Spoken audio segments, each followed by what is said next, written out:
Oh, say can you see my son's early light? If you know that there is a hyena outside, can you throw there your baby? Tichimanyi, how would you disorganize the markets? How would you organize taxes? Why do you attack borders? This woman, Museveni should sack, transfer that woman. Instead of being executive director, Kisaka should be in charge of toilets. She's a toilet. She is unfit to be a director. Are you serious? Yes. Those are man. Obagobye mu butale. Oyo omukazi Kisaka akolera ono muvubuka.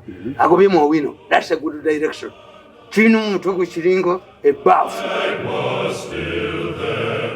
Gwe mukazi gwe wepanka ku taxi. Mukazi gwe bakuzeyo je wava kusekolizeri. Omutwe gwe tukuli makezi. You have an empty head. Nti bali taxi lete mitwale kinana gendo zisabe nnyo. This woman Kisaka is like Kisaka is a bush, an empty bush. I see. You it wants you inside. Nti ninaka mwenye 10 ngwe milioni 8. Nyoko yampona sente zazigula. Kale yintweyo gwokola lugu. Bazika zina kuwameka. Ba uyo mukazi yetaga banaduka. Banaduka omutwegwe is unfit to be in charge of the city. He's worse than Musi. He's primitive. I don't know where he went to school.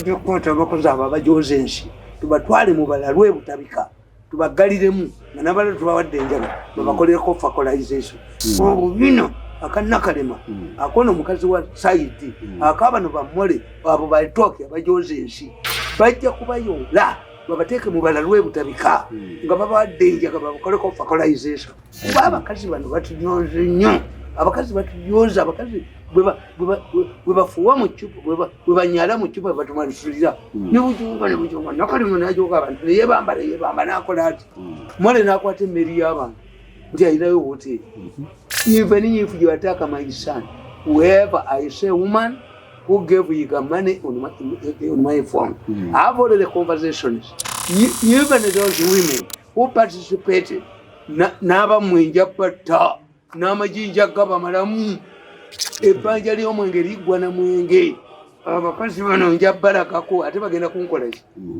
they failed to poison me when I was in state house kamba kube omanyi babadde balina strategy tomukange akiru muteyo omunzi tebana namwinja kutta abamwe n'embuto nziwonulemu mwe